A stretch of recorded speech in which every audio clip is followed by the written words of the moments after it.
ഇവിടെ ഒന്നും കാണുന്നില്ല. ഇതിനകത്തൊക്കെയാണ് സാധാരണ ഇരിക്കാറ്. കുറച്ച് ദിവസമായി ഇപ്പൊ ഒന്നിനും പുറത്ത് കുറച്ച് ദിവസമായിട്ട് ഒന്നിനും പുറത്ത് കാണുന്നില്ല. പച്ച കളർ ഇരിക്കുമായിരിക്കും. പച്ച ചെടിയല്ലേ. എന്തെണ്ണ രണ്ടുപേരും കൂടെ നോക്കുന്നത്? എന്തെങ്കിലും കളഞ്ഞു പോയാ? ഓന്തില്ലേടാ, ഓന്ത്. ഓന്തിനെ തപ്പുക. ഇതിനിടയിലൊക്കെ കാണും ഓന്ത്. ഒരെണ്ണത്തിനെ പോലും കാണാൻ കിട്ടുന്നില്ല സെഫിനെ. എല്ലാം നാണിച്ചിരിപ്പാണ്.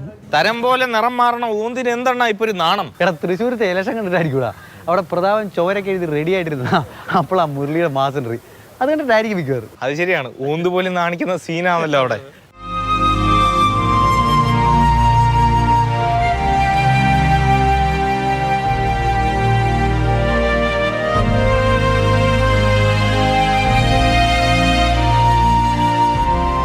കണ്ടില്ലേ, നല്ല സങ്കടമുണ്ട് കേട്ടാ. അല്ല, ഈ പ്രതാപന്റെ ഭാവാഭിനയം കണ്ടിട്ട് മാത്രമൊന്നും ആവില്ല. പത്തനംതിട്ട നടക്കുന്നത് ഓന്തുകൾ അറിഞ്ഞിട്ടുണ്ടാകും. ശരിയാടേ, Pathanamthitta PC George BJP seat കൊടുക്കുമെന്ന് പ്രതീക്ഷിച്ചിരുന്നില്ല. എന്നിട്ട് എന്തായി? ആന്റണിയുടെ മോൻ താമരപ്പൂവായിട്ട് വന്നിറങ്ങി.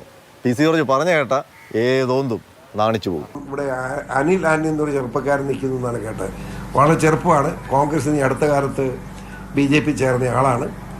ഒരു ചെറുപ്പക്കാരനെ സ്ഥാനാർത്ഥിയായിട്ട് പ്രഖ്യാപിച്ചു എന്ന് വളരെ സന്തോഷമുള്ള കാര്യമാണ്.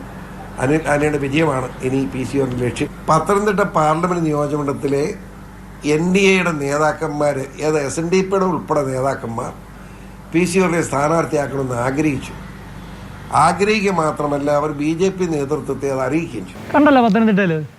ഇപ്പൊ പത്തനംതിട്ട മാത്രമല്ലണ്ണ, വടകരയിൽ ആൾക്കാർ നോക്കിയിരുന്നത് മുരളീധരന് വേണ്ടിയിട്ടല്ലേ. പിന്നെ ഷാഫിനെ അവർക്ക് കിട്ടി. തൃശ്ശൂരാണെങ്കിൽ കിട്ടിയത് കൊണ്ട് മുരളീധരന് വലിയ കുഴപ്പമില്ലാതെ നാണം കളയാതെ രക്ഷപ്പെടാൻ പറ്റി. പാലക്കാടും ഉണ്ടായിരുന്ന ഓന്തുകളെ നാണിപ്പിക്കുന്ന ചില വർക്കുകളെ, കരച്ചിലും നിലവിളിയൊക്കെ ആയിട്ട്.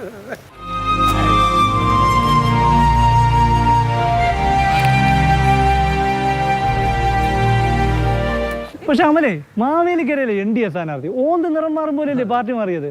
കലാശാല ബൈജു ഇപ്പോ BDJS, 2016 UDF. അതാണ് ഒറിജിനൽ നിറമാറ്റം. കൈപ്പത്തി കൊടമായി. മായയല്ല, മായാജാലമല്ല. ഇതാണ് രാഷ്ട്രീയം. ഇപ്പൊ സ്ഥാനാർത്ഥിമാർ മാത്രമല്ലല്ലോ അണ്ണാ, പാർട്ടി പ്രവർത്തകരും ഇതേപോലെ ഓതു മാറുന്ന പോലെ മാറിയ ആൾക്കാരുണ്ടല്ലോ. തിരുവനന്തപുരത്തെ നിർമ്മലാ സീതാരാമനെ കാത്തിരുന്ന BJPക്കാർ കിട്ടിയതാരാ? രാജീവ് ചന്ദ്രശേഖരൻ. നമ്മുടെ KKGയും തിരുവനന്തപുരത്തിന് വേണ്ടി പോസ്റ്റർ ഒട്ടിച്ച് കാത്തിരുന്നായിരുന്നു. നമ്മുടെ നടൻ കൃഷ്ണകുമാർ ജി. ഓന്ത് നിറം മാറുന്നത് പോലെ മണ്ഡലം മാറിയ സ്ഥാനാർത്ഥികളെ കണ്ടു.